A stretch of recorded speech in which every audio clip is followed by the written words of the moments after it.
ইমাম মাহাদি আসার পরে আমি তার থেকে দূরে সরে যাই, এমন যাতে না হয়। আমরা কালেমার ভিত্তিতে মুসলমান, দলমত নির্বিশেষে আমরা সবাই মুসলমান। আমাদের কাছে দল আগে না, আমাদের কাছে দিন ইসলাম আগে। আমাদের কাছে কোনো মন্ত্রতন্ত্র আগে না, আমাদের কাছে ইসলাম আগে। ইসলামের মধ্যে ওই ব্যক্তি সম্মানিত যার রক্ত অথবা বাম এই ইসলামের জন্য ছড়ছে। আল্লাহ নবী সাল্লাল্লাহু আলাইহি ওয়াসাল্লাম যেরকম রাহমাতুল লিল আলামিন ছিলেন, সেই নবী মাথার মধ্যে লোহার টুপি পরতেন।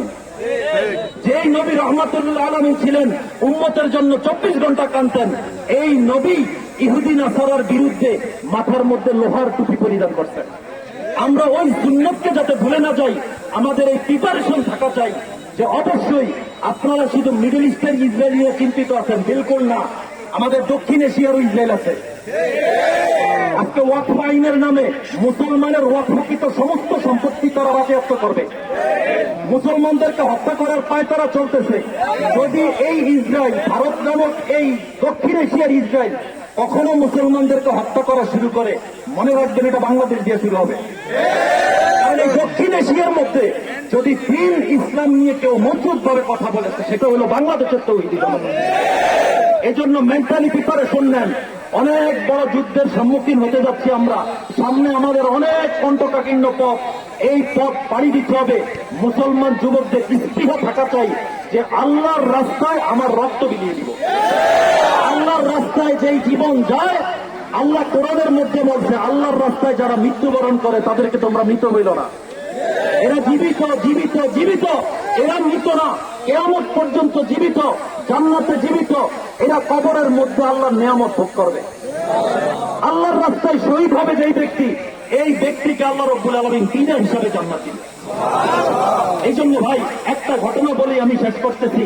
আর আমাদের তো জীবনে এক সাহাবীকে যখন রোমের বাদশাহ অ্যারেস্ট করছে, অ্যারেস্ট করে নেওয়ার পরে বিভিন্ন ধরনের প্রলোভন দেখাইছে। সমস্ত প্রলোভনে সে তার মন গলে না। সে রাসূল সাল্লাল্লাহু আলাইহি ওয়াসাল্লামকে নবী, আল্লাহকে আল্লাহ হিসাবে স্বীকার করতেছে। যখন বিশাল এক কড়াইয়ের মধ্যে পানি গরম করে তাকে সেখানে নেওয়া হচ্ছে, তার চোখ টপ করে তার চোখ দিয়ে পানি পড়তেছে।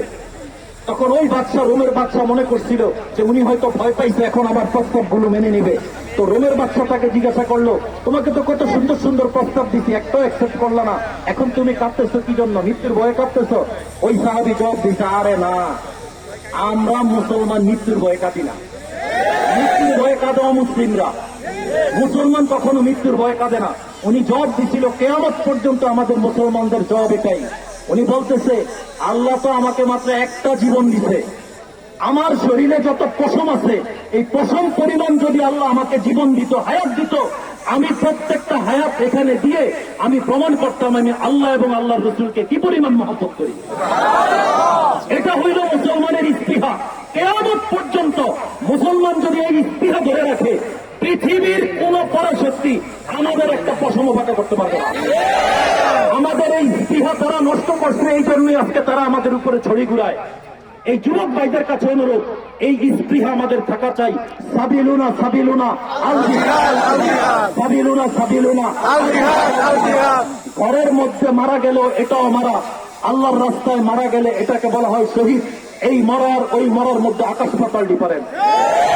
ওই মৃত্যু মানি জান্নাত, এই মৃত্যু মানি জান্নাত না। এটা জান্নাত হইতে পারে, জাহান্নামও হইতে পারে, কিন্তু আল্লাহর রাস্তায় জীবন দেওয়ার অর্থই হইল সেই জান্নাতে।